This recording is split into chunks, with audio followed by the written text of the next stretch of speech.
There is a question very few people ask themselves. Not because it is difficult, because it is uncomfortable.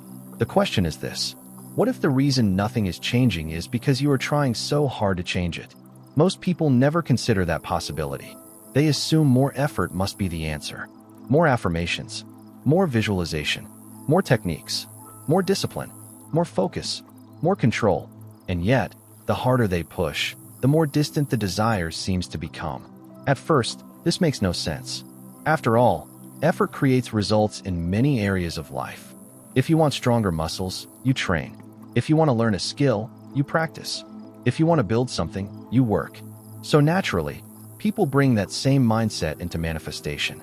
They believe the answer must be more effort. Neville Goddard taught something very different. He taught that manifestation is not primarily about effort. It is about identity. And identity behaves very differently than achievement. Think about breathing. You do not force every breath. You do not remind yourself every minute to inhale.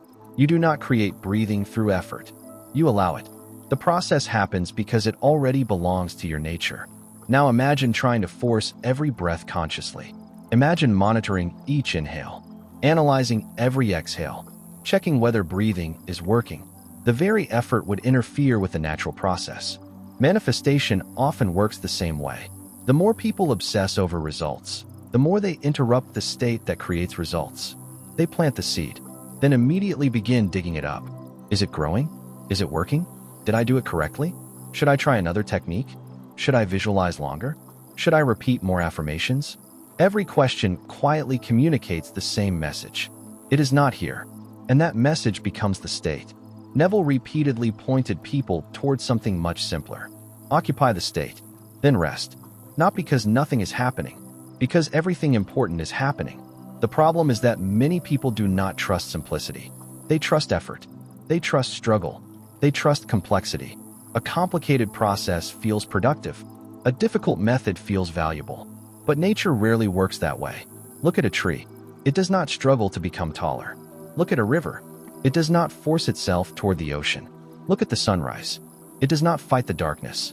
Life accomplishes extraordinary things through natural expression, not through tension, not through strain, not through force. This is what Neville was trying to teach. The state creates the result, not the struggle.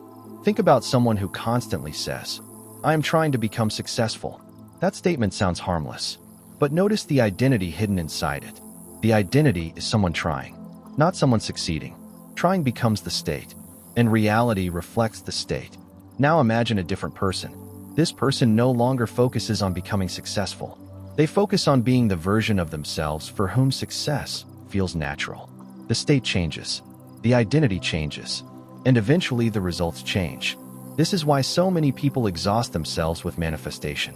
They are working on the wrong level. They are trying to change circumstances directly. Neville wanted people changing consciousness.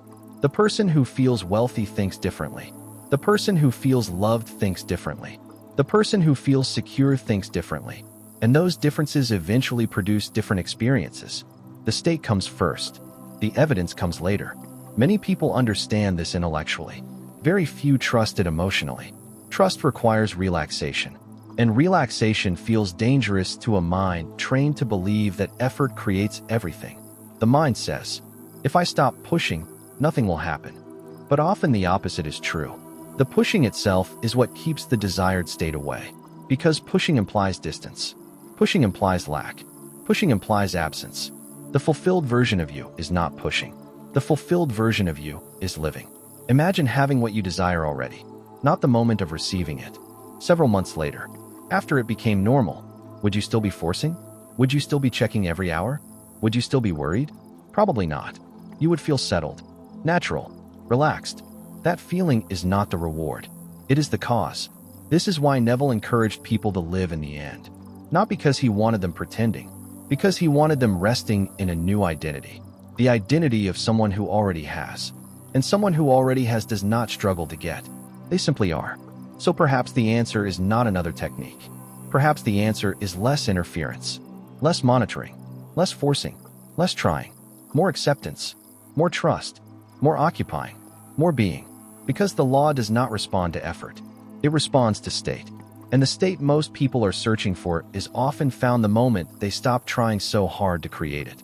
The seed already knows how to grow. The river already knows where to go. The sunrise already knows when to appear. And your desire may need far less assistance than you think. Sometimes the most powerful thing you can do is stop trying to make it happen and start allowing it to happen through you. And if this message resonated with you, don't forget to like this video, subscribe to the channel, and hit the notification bell, because what you learn next could change your life.